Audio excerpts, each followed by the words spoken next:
Good morning. The committee will come to order. The Oversight Committee's mission statement reads as follows. We exist to secure two fundamental principles. First, Americans have a right to know that the money Washington takes from them is well spent. And second, Americans deserve an efficient, effective government that works for them. Our duty on the Oversight and Government Reform Committee is to protect these rights. Our solemn responsibility is to hold government accountable to taxpayers because taxpayers have a right to know what they get from their government. We will work tirelessly in partnership with citizen watchdogs to deliver the facts to the American people and bring genuine reform to the Federal bureaucracy. This is the mission of the Oversight and Government Reform Committee. Today's hearing falls exactly within our mission statement and is in fact the heart of our statement.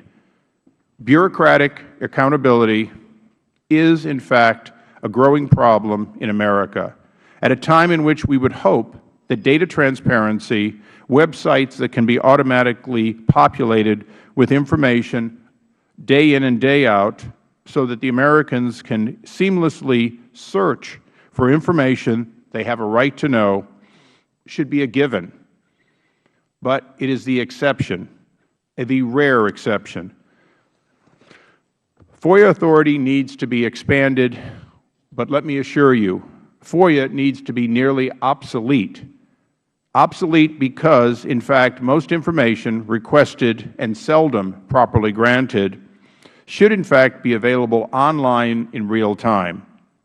To do this, this committee will have to work with this and future administrations to break down the silos that have for so long caused the closing even of financial information to be done generally by tens or hundreds of bureaucrats retyping and re-inputting data, or data centers manipulating data from divergent databases. Today, though, we will hear about the President's issued executive order directing Federal agencies to disclose more information and disclose it more rapidly and to reduce the backlog. For this, we commend the President. Just this week, John Podesta, the man who managed the President's transition team, stated his disappointment in how the administration has thus far implemented FOIA procedures. Indeed, transparency is often the victim of electoral success. Every inspiring presidential candidate promises voters to inaugurate a new era of open government upon his election. But nearly every administration, and if this hadn't been written for me, I might have just said every administration, proceeds to delay, redact, or deny FOIA requests when public disclosure of information is deemed politically inconvenient. The committee has initiated a comprehensive analysis of how Federal governments handle FOIA procedures. In recent weeks, the committee has witnessed firsthand the bureaucratic obstruction that the general public often experiences. The committee experienced to date reveals inadequacies in FOIA as well as a disparity in FOIA compliance among Federal agencies. Today's hearing will afford the committee an opportunity to fully examine some of the problems associated with FOIA design and implementation, as well as executive branch compliance. I look forward to the witnesses today. And in closing, before I recognize the ranking member, I also would like to thank the men and women who do FOIA compliance. As much as today's hearing may be about delays and bureaucratic ineptness, there are hundreds upon hundreds of people whose job every day it is to try to work within a system that they did not create, rules that they must comply with, and frustrations when, in fact, people are complaining they didn't get what they asked for, they didn't get it at all, or they didn't get it in a timely fashion. So from this committee, which represents, if you will, the rights of every Federal worker, let us understand today it is not about blaming those in the FOIA compliance. It's about blaming those of us well above them who have an obligation to make the system work so they can do their job better. With that, I recognize the ranking member for an opening statement. Thank you very much, Mr. Chairman, and thank you for calling this hearing. I want to start off where you ended up. So often our public employees are, so many negative things are said about them. It's very good to hear you, Mr. Chairman, feel, as I do, that public employees play a very, very important role. They are often unseen, unnoticed, unappreciated, and unapplauded. And so I take this moment to join with you in thanking not only the FOIA employees, but all of our public employees who, contrary to so many statements that we've heard, are quite often underpaid and dedicate their lives to making a difference. This is Sunshine Week, Mr. Chairman, our nation's observance of the importance of open and transparent government. This week also marks the 260th anniversary of James Madison's birth. He was a champion of the public's right to know and a strong defender of open government. In 1822, James Madison said, "A popular government without popular information or the means of acquiring it is but a prologue to a farce, or a tragedy, or perhaps both. Knowledge will forever govern ignorance, and a people who mean to be their own governors must arm themselves with the power knowledge gives." So it is fitting today that our committee is holding a hearing on one of the pillars of open government, the Freedom of Information Act, which helps ensure that the public has the information and the knowledge that Madison described so powerfully. President Obama, beginning on his first day in office, has reinvigorated the executive branch's commitment to open government and reversed many of the troubling policies of his predecessor, highlighting FOIA as, quote, "the most prominent expression of a profound national commitment to ensuring an open government." The President said this: "The Freedom of Information Act should be administered with a clear presumption. In the face of doubt, openness prevails." Based on this instruction, Attorney General Eric Holder rescinded Attorney General Ashcroft's 2001 policy memorandum on FOIA that allowed agencies to err on the side of secrecy rather than disclosure for 8 long years. The Obama administration's new commitment to transparency and open government has resulted in significant improvements in FOIA implementation. FOIA backlogs have been reduced significantly in back-to-back years under this administration. Agencies such as the Departments of Agriculture and Defense have decreased incoming requests by proactively disclosing more information online. And the Department of Justice recently unveiled FOIA.gov, a comprehensive public resource for government-wide FOIA information and data. Still, there is always room for improvement. Still, we can always do better. A recent report from the National Security Archive found that the Obama administration has clearly stated a new policy direction for open government, but has not conquered the challenge of communicating and enforcing that message throughout the executive branch. In my opinion, the best way to make government more effective is to make it more accountable to the public. For this reason, I am pleased to announce that I have introduced legislation this morning to strengthen the nation's core open government laws, and every Democratic member of our committee is an original co-sponsor. This legislation, the Transparency and Openness in Government Act, is a package of 5 bills that overwhelmingly passed the House last Congress with broad bipartisan support, including your own, Mr. Chairman. And this legislation will do the following: make Federal commissions more transparent and accountable, increase public access to presidential records, require greater disclosure of donations to presidential libraries, ensure that government email records are preserved, and clarify the authority of the Government Accountability Office to access agency records. Mr. Chairman, I know you believe that transparency should not be a partisan issue. I heard what you just said, and I know you mean it. So I hope that you will join as a co-sponsor, too. As Chairman of this committee and Chairman of the House Transparency Caucus, and as a supporter of identical language that passed last Congress, I know you share our goals. Given the widespread bipartisan support of these provisions, I hope that you and every single Republican and every single Democrat in the House will join us in making sure that we sign on to this bill and urging Speaker Boehner to move it to the House floor as swiftly as possible. And with that, Mr. Chairman, again, I thank you for this hearing, and I look forward to the testimony, and I thank the witnesses for being with us today. With that, I yield back.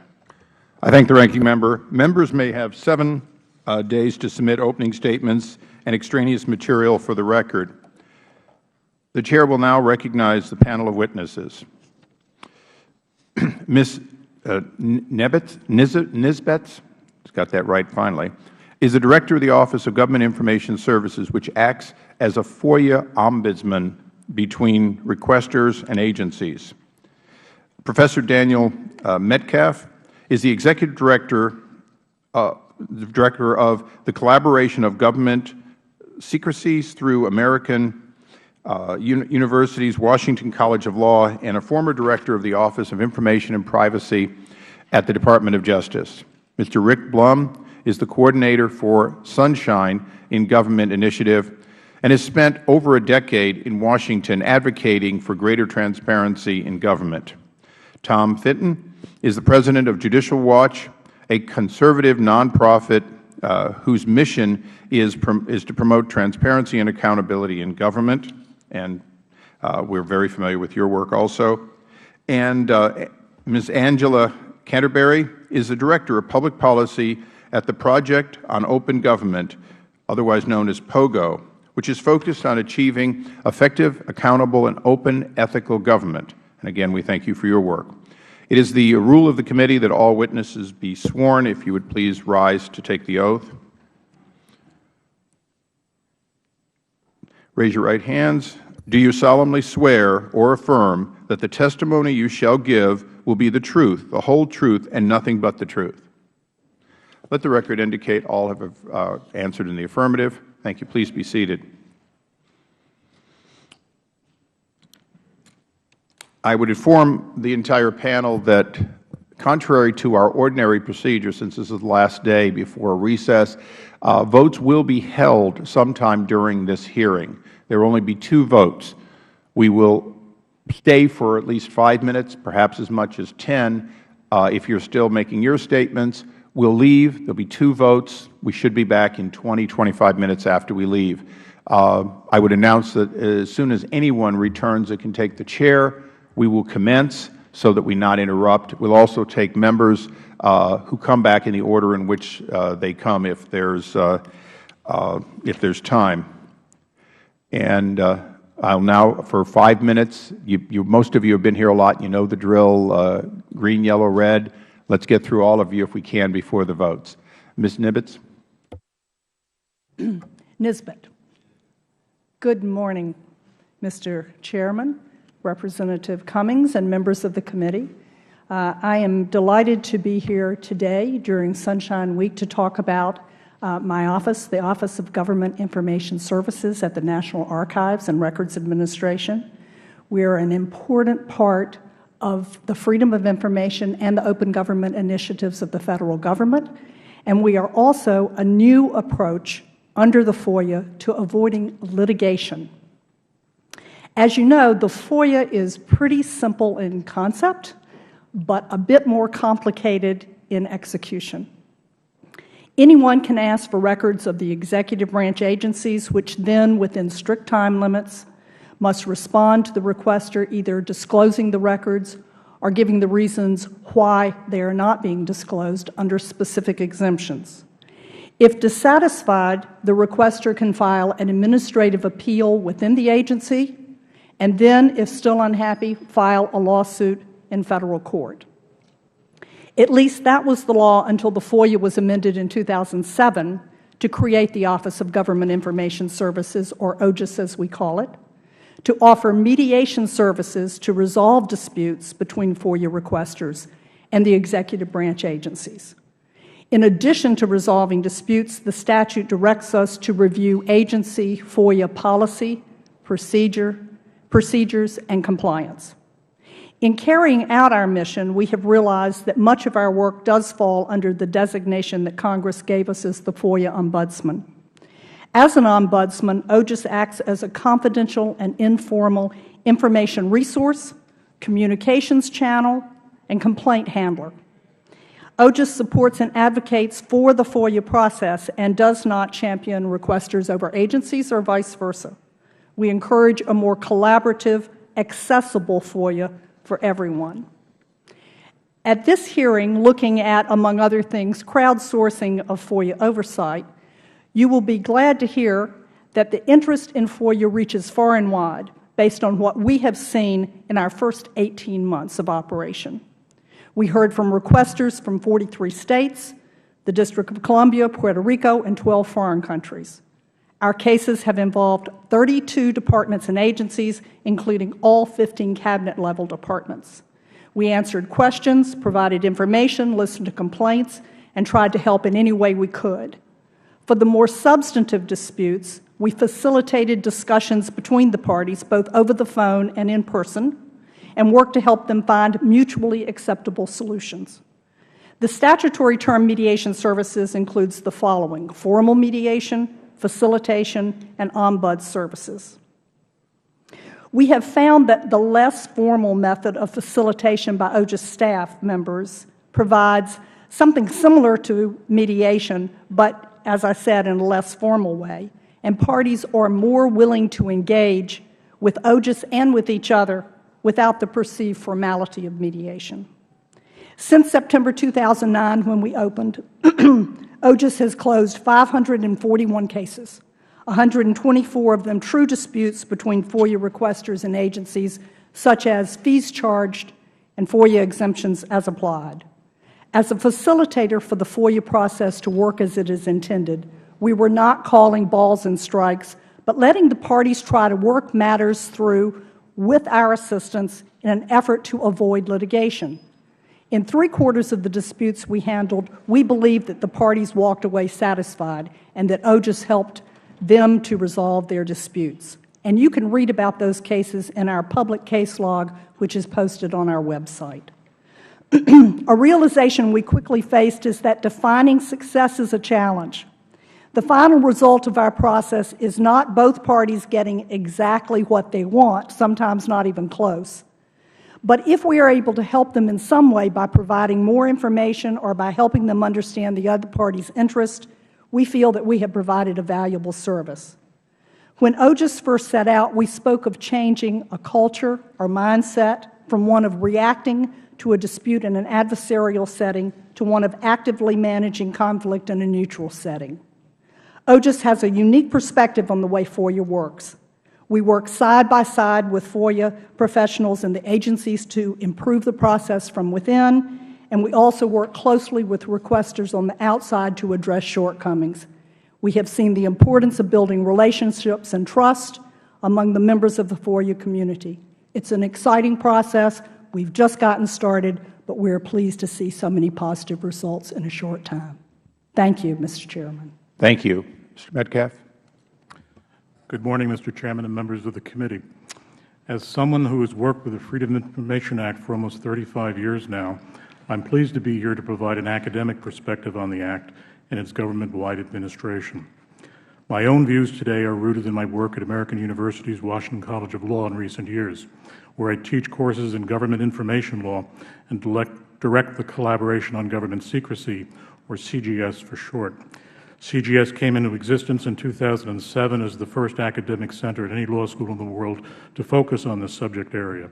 In addition to maintaining an extensive website as an academic resource for all those who are interested in government secrecy and transparency, as two sides of the same coin, we have conducted a dozen day-long programs on the subject with particularly heavy focus on the FOIA.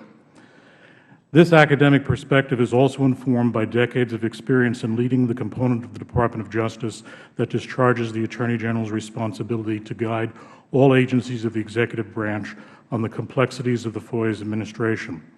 I know firsthand both the difficulties to Federal agencies that FOIA requests can pose and the challenges met in encouraging proper compliance with the Act, including new policy conformity by all agencies, notwithstanding those difficulties. So it is through that lens that I view the many ways in which the openness and government community has been disappointed by the surprising slowness and incompleteness of the Obama administration's new FOIA policy implementation during these past 2 years. This began with the Holder FOIA memorandum itself, quickly issued as it was. Contrary to all expectations, and despite the precedent established by Attorney General Janet Reno not long before, The Holder FOIA memorandum did not, by its terms, apply its new foreseeable harm standard to all pending litigation cases where it could have had an immediate, highly consequential impact. Rather, it contained a series of lawyerly hedges that appear to have effectively insulated pending cases from it. As one of the speakers at CGS's FOIA Community Conference in January pointedly observed, the FOIA requester community is still waiting to see a list of any litigation cases in which the foreseeable harm standard has been applied to yield greater disclosure. And there is a very strong suspicion that there are few at best and perhaps even no such cases. Thus, the best possible opportunity to press for full adoption of this standard throughout the executive branch in a concrete, exemplary fashion was lost. Neither did the Holder FOIA memorandum or its initial implementation guidance take the expected step of directing agencies to reduce their backlogs of pending FOIA cases. Whereas the Reno FOIA memorandum and its implementing guidance had immediately confronted that difficult subject, their 2009 counterparts contained hardly a word about it, let alone a direction to reduce any backlog. That did not come until the broader Open Government Directive was issued in December 2009. This led to the Department of Justice straining at this time last year to claim government-wide backlog reduction progress based upon new annual report statistics that hardly could be connected to what the Obama administration actually had done. This remains a matter of concern today for more than one reason. First, there is the awkward fact that the Justice Department's own FOIA backlog has not been reduced in the past year. Rather, it has been allowed to worsen. When the lead government agency for the FOIA fails in its entirety to reduce its own backlog, it makes it much harder to press other departments and agencies to do so. And this do as I say, not as I do problem is exacerbated by the fact that the Department's high visibility leadership offices, the offices of Attorney General, Deputy Attorney General, and Associate Attorney General, saw their own numbers of pending requests increase in this past year by an aggregate figure of nearly 33%. This makes it impossible to lead by example. Turning to the FOIA's exemptions, the one that cries out for immediate attention is, of course, Exemption 2. This is because Federal agencies have been for nearly 3 decades using the so-called High 2 aspect of the exemption to withhold sensitive information, the disclosure of which could reasonably be expected to enable someone to circumvent the law, especially in a post-9/11 context. 10 days ago, however, the Supreme Court firmly ruled in Miller v. Department of Navy that this longstanding interpretation of Exemption 2 is incorrect. As of that date, High 2 simply ceased to exist. This means that the large amounts of information that agencies have regularly withheld under Exemption 2 alone are no longer properly withheld on that basis, and it places agencies in an immediate quandary over how to handle sensitive such information, both at the administrative level and in FOIA cases pending in court. I think the summary of the position with respect to Exemption 2, just in the interest of time, is that this committee does need to address it with nothing less than a wholesale rewrite of the exemption, carefully contoured to protect security-sensitive information with a firm harm standard.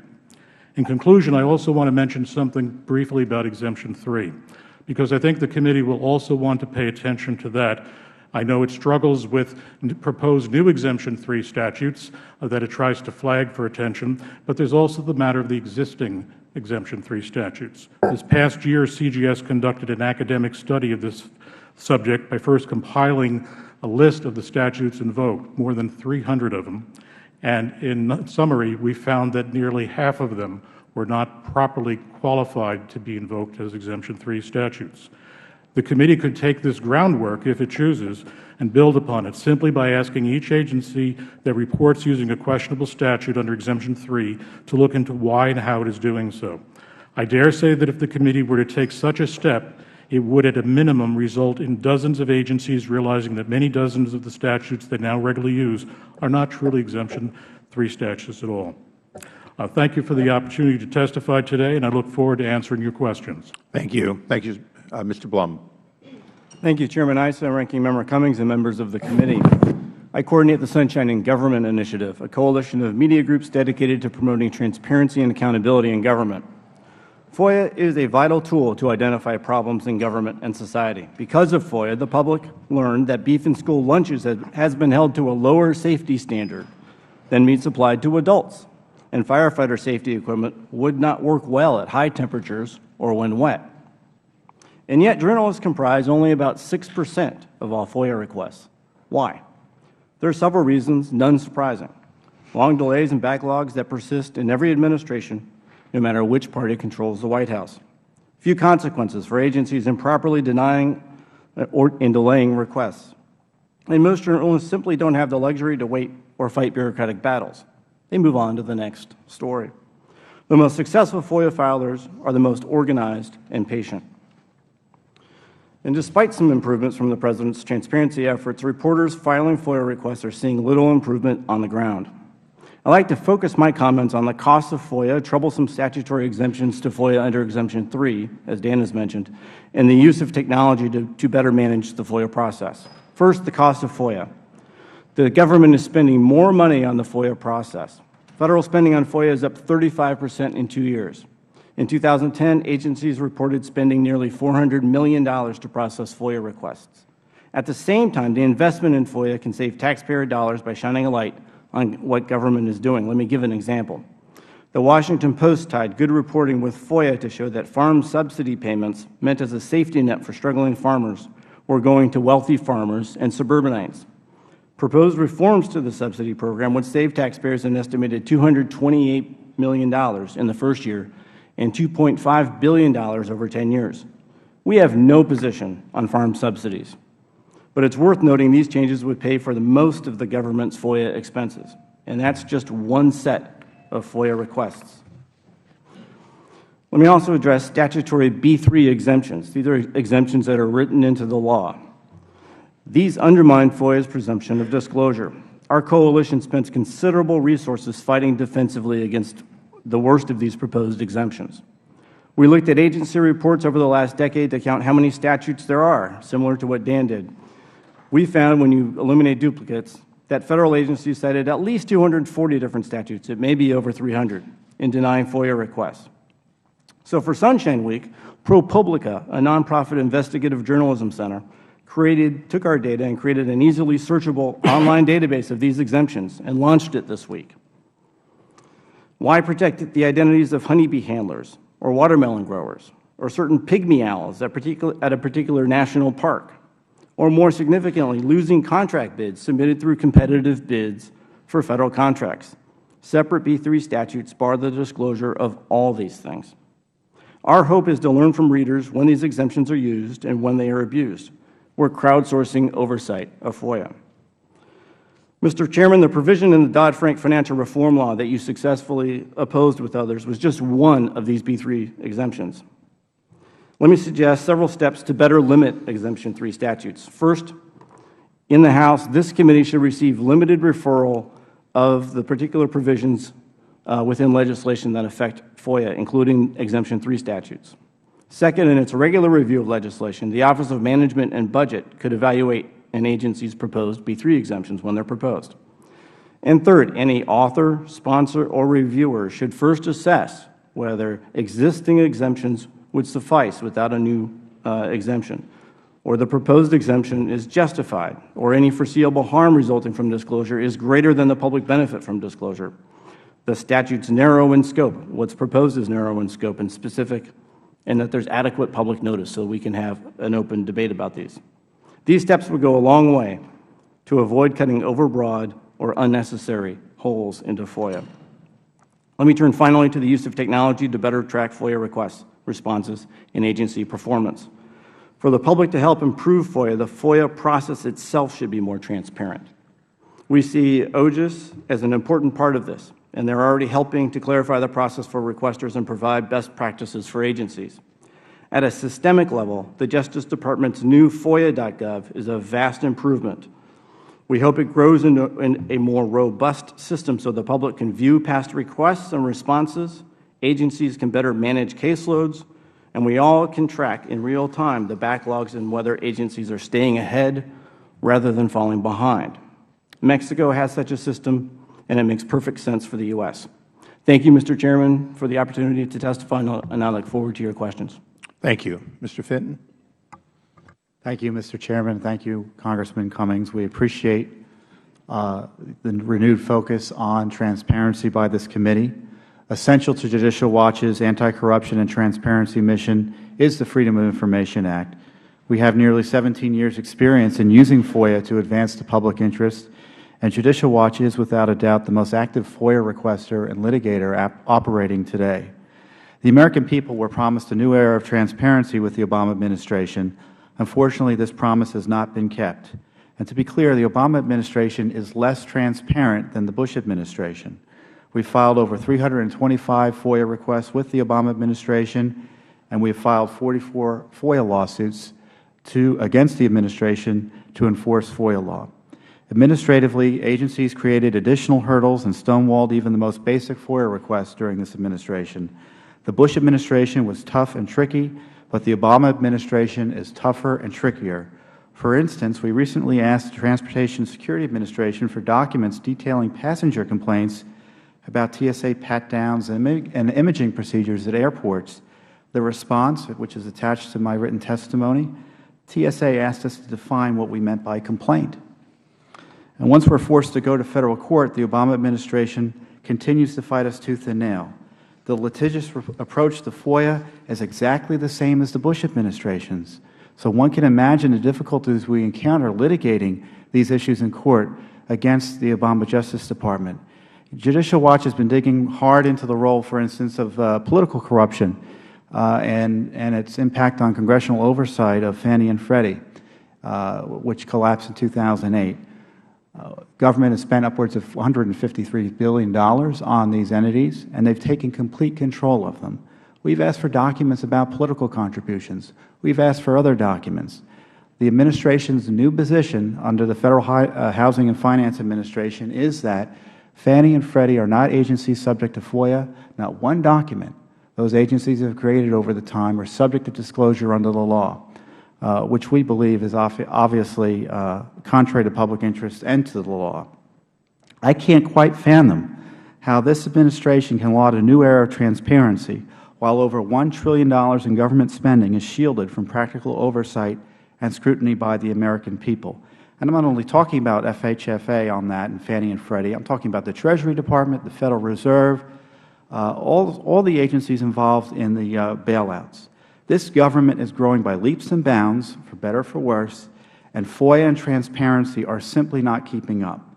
This committee might also be interested to learn the truth about behind the Obama White House's repeated trumpeting of the release of Secret Service White House logs. In fact, the Obama administration is refusing to release tens of thousands of visitor logs and insists, repeating a Bush administration last-ditch legal effort, that the visitor logs are not subject to the Freedom of Information Act. Secret Service is part of the Department of Homeland Security. They create the logs. It's obvious they're subject to FOIA. So while the Obama administration's attempts to take the high ground by voluntarily disclosing them, it shields tens of thousands of others from public disclosure, in defiance of FOIA law.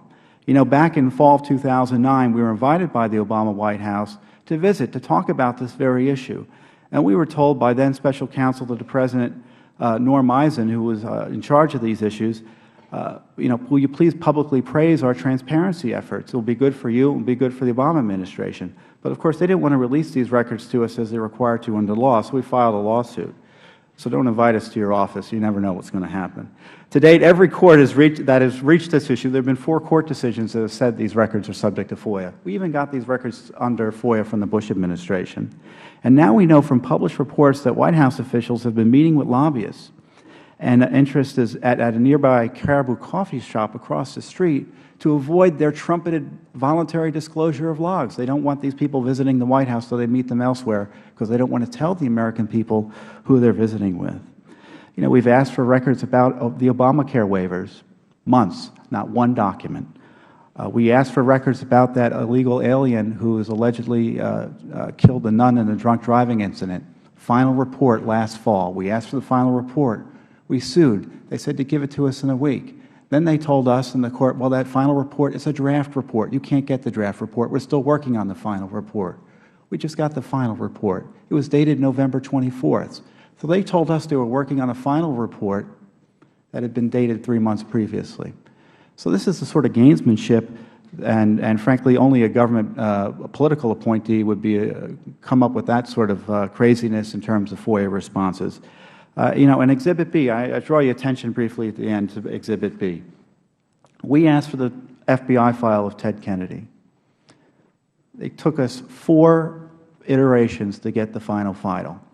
In the end, they were proposing, and we fought back and successfully uncovered, to secure as national security information a comment from 40 years ago by a State Department official that Ted Kennedy was a brat.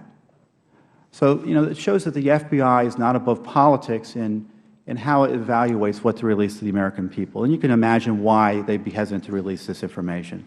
So generally, and I want to, as a frequent requester and litigator of Judicial Watch, the Obama administration deserves a failing grade on transparency. This government is too big, and they are not as concerned as they should be about the transparency with the extra work our government is doing. Thank you.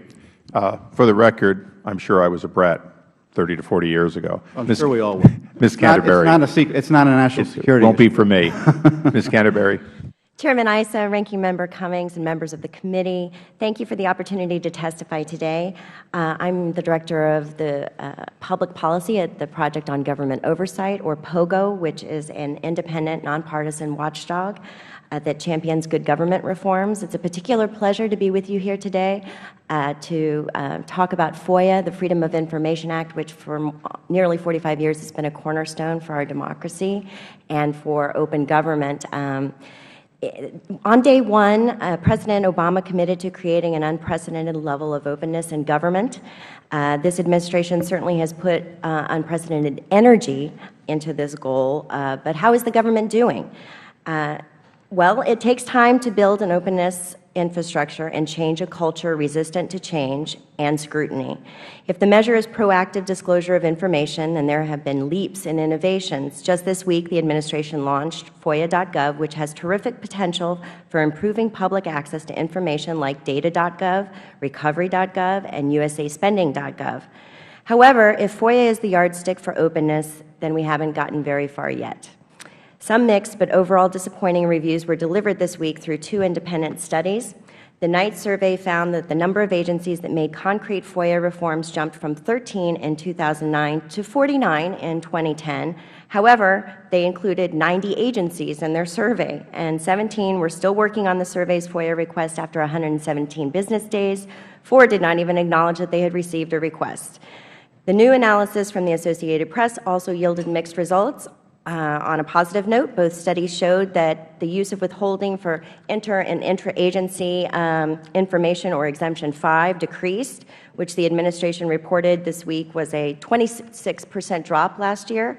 Also, the administration noted that 93% of requests were released in full or part. However, the AP also noted that the DHS, Department of Homeland Security, cut its backlog by 40%, in part by referring thousands of cases to the State Department. State ended up with a backlog twice as big as they had last year. Not only is this a shell game, but referrals are a major cause for delays. In sum, the overall picture does not look markedly better for FOIA operations, and the bottom line is, as Chief Justice Roberts recently acknowledged, there are a large number of FOIA requests, and, quote, and it takes forever to get the documents, end quote. However, there are many ways in which this committee can improve the status quo through oversight and legislation. First, it's time for FOIA to move fully into the digital age, making most requests a relic of the past. A first step to better serve the public and save money over time would be to put online in a common database all FOIA logs, request tracking, and the responses. The guiding vision for the future should be making all public information available online in a timely manner. Secondly, we need better information on how FOIA is working. POGO supports the Faster FOIA Act, reintroduced by Senators Leahy and Cornyn this week, to create an independent, bipartisan body to study how to improve FOIA. In addition, we need to know more about who is reviewing FOIA requests and why, and how this impacts disclosure. Chairman Issa is investigating possible political interference in FOIA at DHS. If founded, these issues are of great concern. FOIA should never be used for political purposes, and the identity or affiliation of a requester should never impact the response. POGO, however, is also concerned with the involvement of government contractors in FOIA. at DHS and at other agencies, as well as the interference with IG independence, all of which should be examined and perhaps independently investigated. Third, this committee should take a closer look at statutory exemptions gone wild. POGO has long been concerned about the proliferation and scope of these statutory exemptions, or B3s, as well as the lack of oversight. Last year, POGO helped to repeal an extremely broad statutory exemption, along with the chairman and the ranking member, for the SEC that was enacted in Dodd-Frank bill, the Financial Reform Act. The controversy and ultimate repeal of the secrecy provision is illustrative of the potential dangers of statutory exemptions that sweep too broadly. Hopefully, it also serves as a cautionary tale to agencies that might seek unnecessary exemptions. Fourth, as proposals to replace the exemption thrown out by the Supreme Court surface, this committee must resist the pressure to substitute it outright. A thoughtful approach must be taken. If there is a demonstrated need to protect information that existing exemptions no longer cover, it must be very carefully considered. POGO hopes that you will be vigilant in balancing the public's right to know with other interests. Too often, overt secrecy has not only impaired the promise of FOIA, but also has put the American people at risk. Abuse of FOIA, overclassification, quasi-classification, and the suppression of whistleblowers are the most common tools for secrecy. In conclusion, while FOIA is the central mechanism for open government, there are several other openness issues ripe for legislative reform, including the Transparency in Government Act introduced today by Ranking Member Cummings, which we support. Lastly, to fulfill a pledge to America, this Congress must begin to proactively disclose congressional information, serving as a model for the new paradigm of FOIA. I thank you, and I look forward to the discussion and your questions. I thank you, and I was with you right up until that last part. Then it got a little confusing. First of all, thank you all. Your statements were great, and obviously there's some additional material each of you will be placing in the record. I'd now recognize myself for 5 minutes. And I'd begin on a sad note for all of you. The whistleblower, if you will, one of two people who voluntarily came in and were interviewed with an attorney from Department of Homeland Security, had her title removed, her office changed, and her job responsibilities changed or eliminated the very next morning. So it is this committee's opinion, at least on the majority side, that this constitutes a demotion in violation of the spirit of the Whistleblower Act, and it is our intention to openly attempt to get her reinstated, and to deal with the politicization. In this case, our investigation of the politicalization of FOIA requests by referring request, and at least at the latest new stated truth, and I always call it new stated truth because I wouldn't want to say someone lied, but their original truth was they didn't do it, then was they didn't do anything other than send them for information. We're now down to, well, they didn't delay them more than 3 days, and we have not yet gotten to exactly how much changes or denials came as a result of sending otherwise completed FOIA requests to political appointees. That is a disappointment that I wish I didn't have to bring up today. Ms. Nesbitt, I'm delighted to hear your testimony, but I am confused, and that happens a lot around here, particularly to me. But you said you've handled, since September 2009, a little over a year, 541 cases.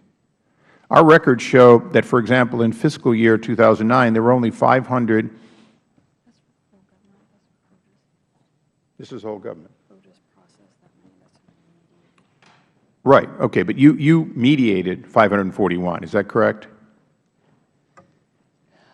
Mr. Chairman, it is a little confusing when you start talking about those numbers. Okay. Well, I'll tell you what. Why don't we do this? For the record, I'm happy to try and clarify as best I can. Since there's so little time, what I'd say is, for the record, would you clear up for our committee staff, if you've processed 541, and in the entire FOIA statistics for the government for fiscal year 2009, there were only 557 received and 612,000 processed.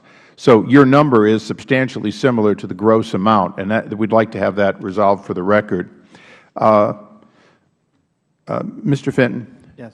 I guess my question to you is, if, in addition to what you said, if you would provide the committee with additional materials as to specific areas in which we could use our powers, either through cooperation or subpoena, to get some of the information that you believe most should be brought to the attention of the Congress. It's not to be brought to you around litigation, but it is one in which we would be particularly interested in seeing what it is they are not showing you. And I appreciate if you do that for the record. Certainly. Ms. Canterbury, your organization has been extremely helpful to all of us, and I thank you for that. Many of the organizations do a great deal here in Washington and around the country. Yours has been proactive in a way that we don't always appreciate what we do. I wanted to give you something for the record and ask you to give me your interpretation. Now, we do not make these public out of my office currently, but it is a possibility that we would. My office receives 31,138 inquiries from constituents in calendar year 2010, and we did that with one legislative respondent. They answered all of them. They centered around 300 major issues. Obviously, they are not all different.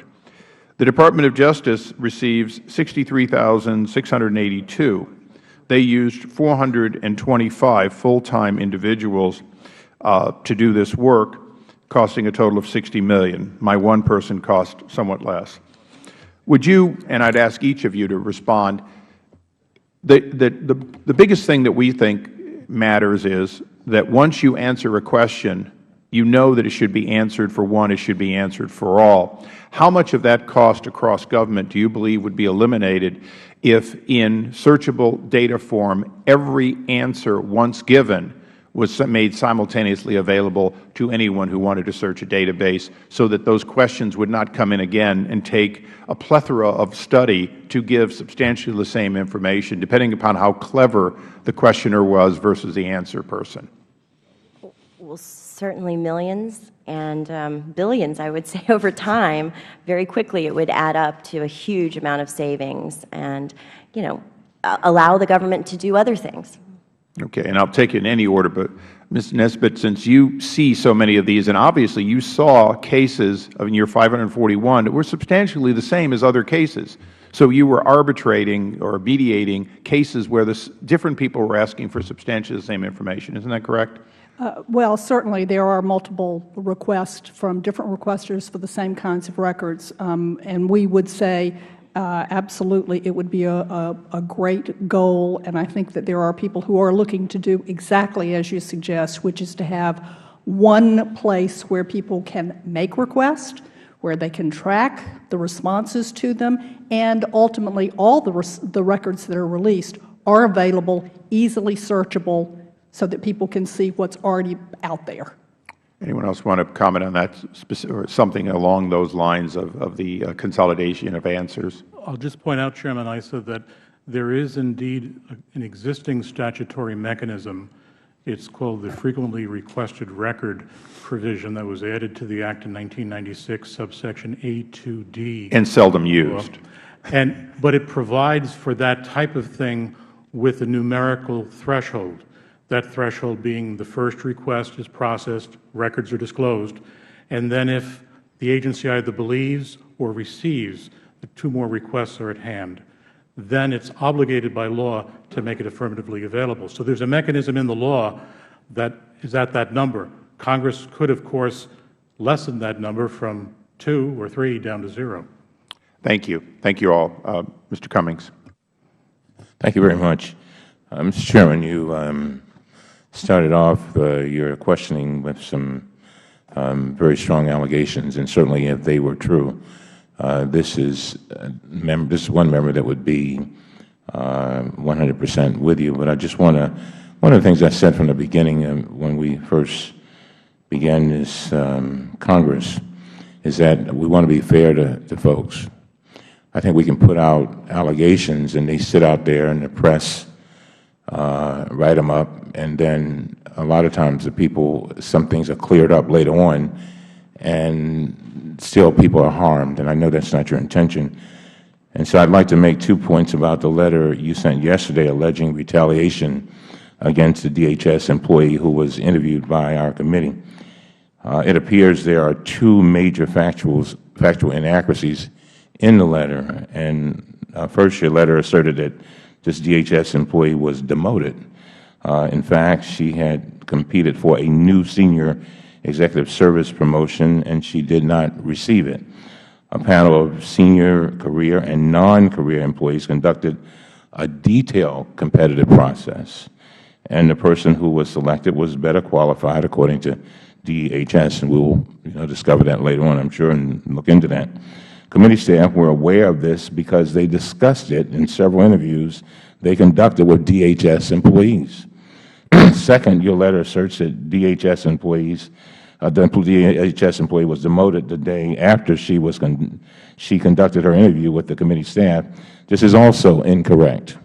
Her interview with the committee was on March the 3rd. She was informed that she did not receive the SES promotion on January 10th.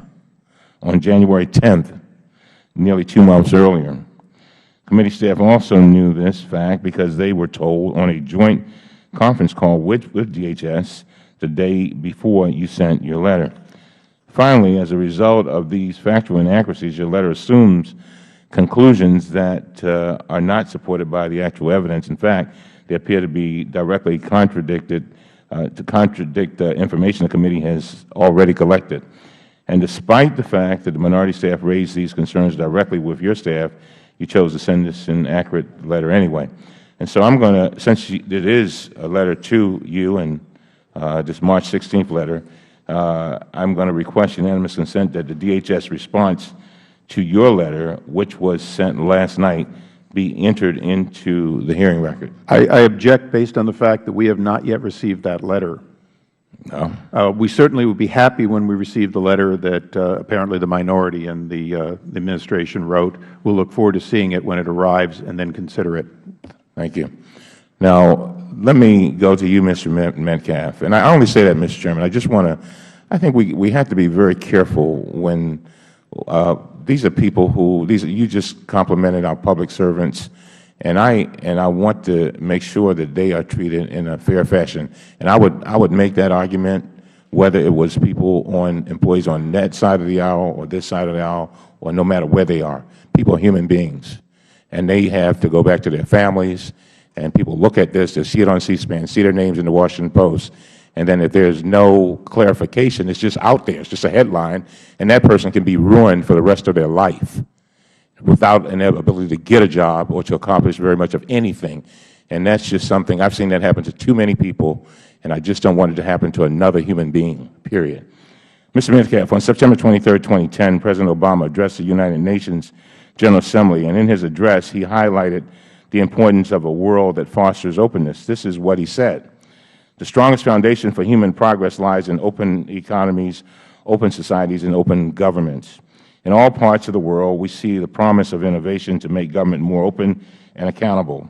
And when we gather back here next year, we should bring specific commitments to promote transparency, to fight corruption, to energize civic engagement, to leverage new technology so that we strengthen the foundations of freedom in our own countries while living up to the ideals that can light the world."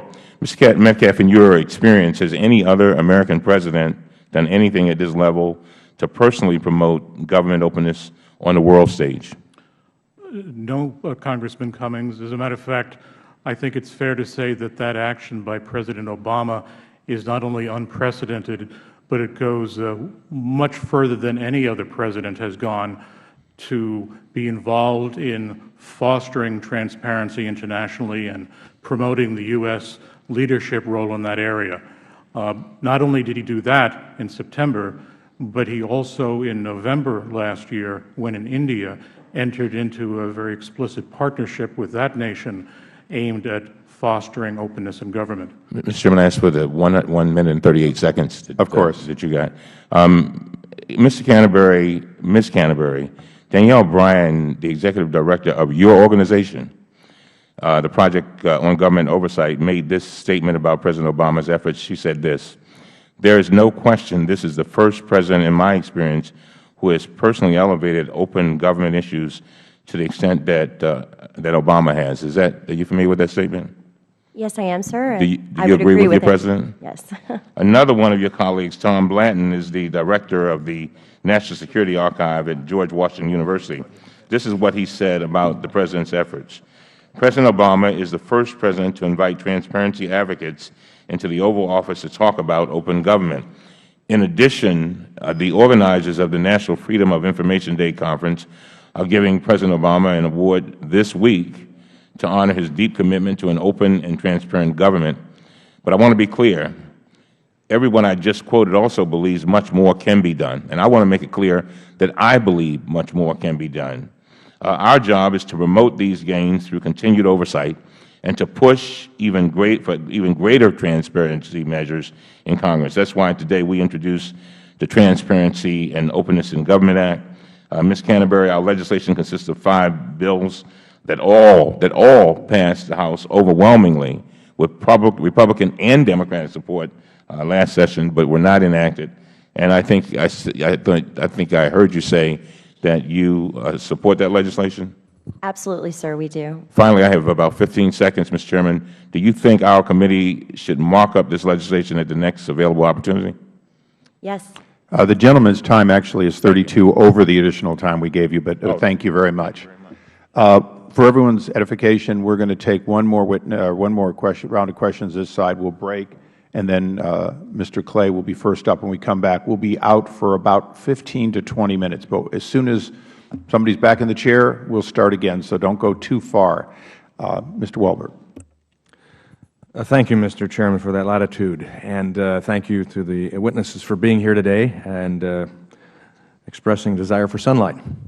Mr. Bloom, let me ask you. You've called the Obama administration's open government initiatives and I quote, roadmap for transparency. In your opinion, has that roadmap been effectively used by Federal agencies? Well, I think that oftentimes maps get lost. They get put on the car seat, and the kid rips them up, or you stick them in a pocket, and they're hard to find. I think that some agencies have that map and are following it, and I think some agencies don't know where the map is. And I think that you see that in some of the compliance statistics, and I think it's all over the map. What are the most egregious examples of agencies that have lost the map, used it for a litter box or whatever else? Well, it's hard to come up with specific examples, but I think that the issues existed today, they existed yesterday, they existed in this administration, the last administration, and since the creation of the FOIA itself.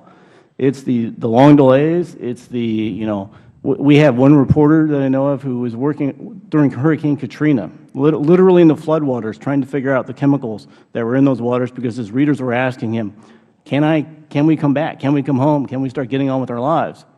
And he was trying to give them that answer. And through FOIA, he couldn't get an answer. In fact, he had actually moved because he had to evacuate, and he had let the agencies that he had requested information from here's my new address, send this information here, and they sent it back to the address of his destroyed home.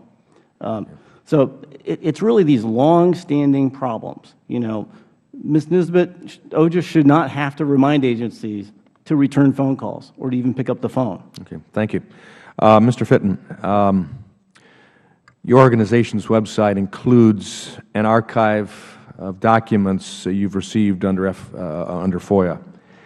You make these documents electronically available to any member of the public. Do you think the government should also provide electronic access to already released records?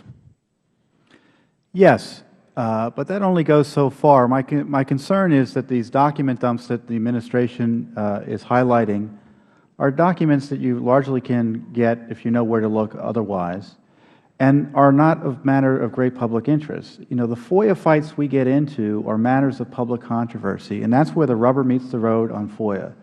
If the agencies release information that may make them look bad, or may highlight an issue they don't want to talk about, and on that issue, that is where we face the most resistance, and we appreciate the additional information on the Internet. The government is doing so much, the more on the Internet the better.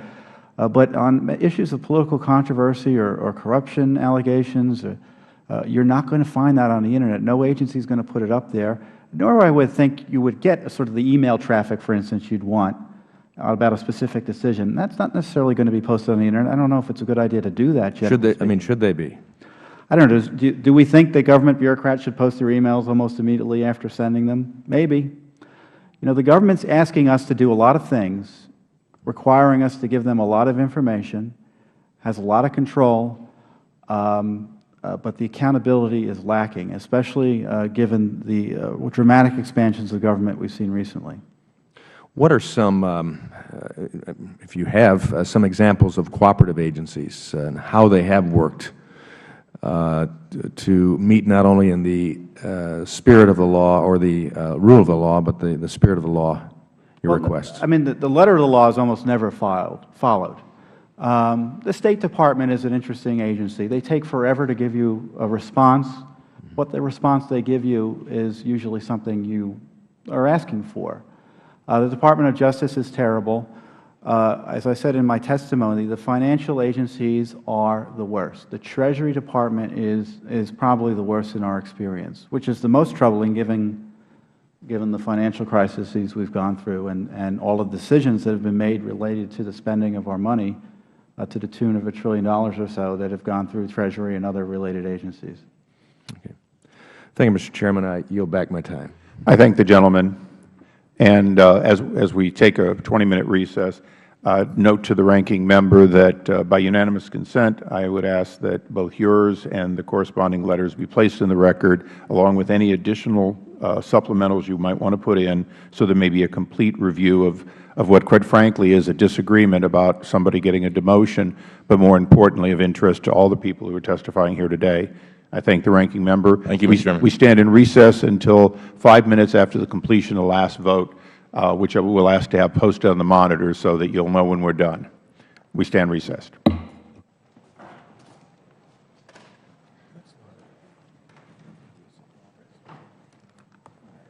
Records. Require greater disclosure of donations to presidential libraries.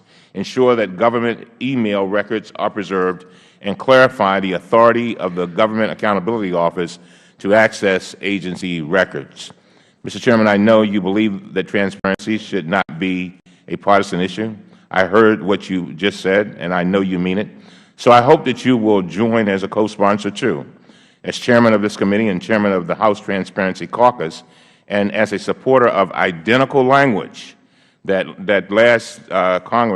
passed last Congress, I know you share our goals. Given the widespread bipartisan support of these provisions, I hope that you and every single Republican and every single Democrat in the House will join us in making sure that we sign on to this bill and urging Speaker Boehner to move it to the House floor as swiftly as possible. And with that, Mr. Chairman, again, I thank you for this hearing, and I look forward to the testimony, and I thank the witnesses for being with us today. With that, I yield back. I thank the ranking member. Members may have 7 days to submit opening statements and extraneous material for the record. The Chair will now recognize the panel of witnesses. Ms. Nisbetz, got that right finally, is the Director of the Office of Government Information Services, which acts as a FOIA ombudsman between requesters and agencies. Professor Daniel Metcalf is the Executive Director of the Collaboration of Government Secrecies through American University's Washington College of Law and a former Director of the Office of Information and Privacy at the Department of Justice. Mr. Rick Blum is the Coordinator for Sunshine in Government Initiative and has spent over a decade in Washington advocating for greater transparency in government. Tom Fitton is the President of Judicial Watch, a conservative nonprofit whose mission is to promote transparency and accountability in law, or they didn't get it in a timely fashion. So from this committee, which represents, if you will, the rights of every Federal worker, let us understand today it is not about blaming those in the FOIA compliance. It's about blaming those of us well above them who have an obligation to make the system work so they can do their job better. With that, I recognize the ranking member for an opening statement. Thank you very much, Mr. Chairman, and thank you for calling this hearing. I want to start off where you ended up. So often our public employees are, so many negative things are said about them. It's very good to hear you, Mr. Chairman, feel as I do that public employees play a very, very important role. They're often unseen, unnoticed, unappreciated, and unapplauded. And so I take this moment to join with you in thanking not only the FOIA employees, but all of our public employees who, contrary to so many statements that we've heard, are quite often underpaid and dedicate their lives to making a difference. This is Sunshine Week, Mr. Chairman, our nation's observance of the importance of open and transparent government. This week also marks the 260th anniversary of James Madison's birth. He was a champion of the public's right to know and a strong defender of open government. In 1822, James Madison said, "A popular government without popular information or the means of acquiring it is but a prologue to a farce or a tragedy or perhaps both. Knowledge will forever govern ignorance, and a people who mean to be their own governors must arm themselves with the power knowledge gives." So it is fitting today that our committee is holding a hearing on one of the pillars of open government, the Freedom of Information Act, which helps ensure that the public has the information and the knowledge that Madison described so powerfully. President Obama, beginning on his first day in office, has reinvigorated the executive branch's commitment to open government and reverse. Good morning. The committee will come to order. The Oversight Committee's mission statement reads as follows. We exist to secure two fundamental principles. First, Americans have a right to know that the money Washington takes from them is well spent. And second, Americans deserve an efficient, effective government that works for them. Our duty on the Oversight and Government Reform Committee is to protect these rights. Our solemn responsibility is to hold government accountable to taxpayers because taxpayers have a right to know what they get from their government. We will work tirelessly in partnership with citizen watchdogs to deliver the facts to the American people and bring genuine reform to the Federal bureaucracy. This is the mission of the Oversight and Government Reform Committee. Today's hearing falls exactly within our mission statement and is in fact the heart of our statement. Bureaucratic accountability is in fact a growing problem in America at a time in which we would hope that data transparency, websites that can be automatically populated with information day in and day out so that the Americans can seamlessly search for information they have a right to know should be a given. But it is the exception, the rare exception.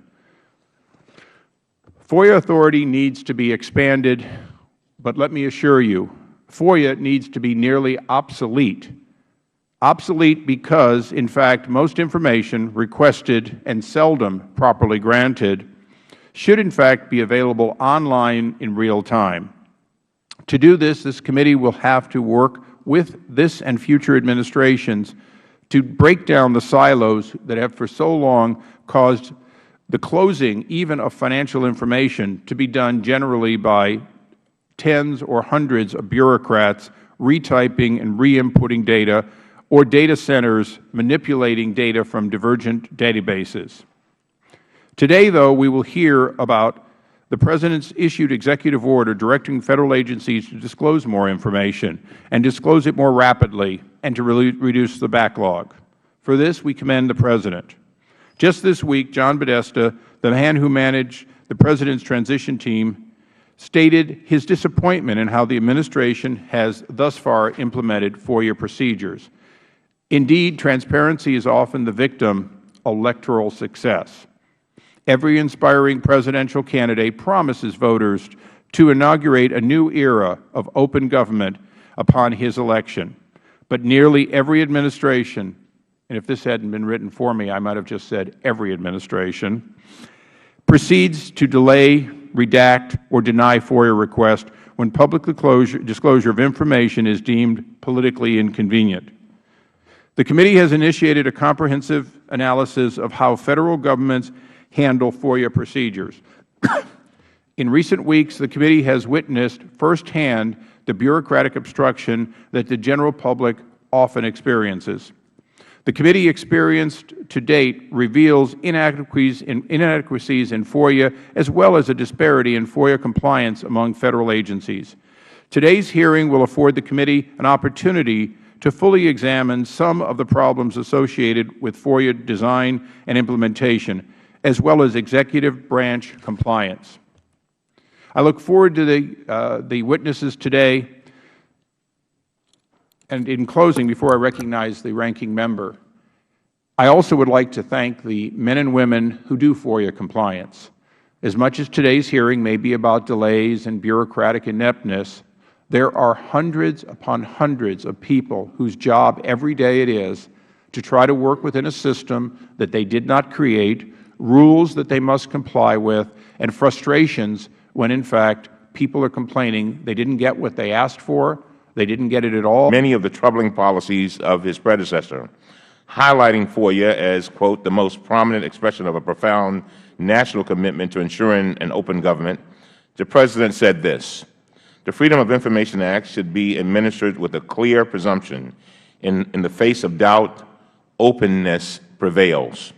Based on this instruction, Attorney General Eric Holder rescinded Attorney General Ashcroft's 2001 policy memorandum on FOIA that allowed agencies to err on the side of secrecy rather than disclosure for 8 long years. The Obama administration's new commitment to transparency and open government has resulted in significant improvements in FOIA implementation. FOIA backlogs have been reduced significantly in back-to-back years under this administration. Agencies such as the Departments of Agriculture and Defense have decreased incoming requests by proactively disclosing more information online. And the Department of Justice recently unveiled FOIA.gov, a comprehensive public resource for government-wide FOIA information and data. Still, there is always room for improvement. Still, we can always do better. A recent report from the National Security Archive found that the Obama administration has clearly stated a new policy direction for open government, but has not conquered the challenge of communicating and enforcing that message throughout the executive branch. In my opinion, the best way to make government more effective is to make it more accountable to the public. For this reason, I am pleased to announce that I have introduced legislation this morning to strengthen the nation's core open government laws, and every Democratic member of our committee is an original co-sponsor. This legislation, the Transparency and Openness in Government Act, is a package of 5 bills that overwhelmingly passed the House last Congress with broad bipartisan support, including your own, Mr. Chairman. And this legislation will do the following: make Federal commissions more transparent and accountable, increase public access to presidential records,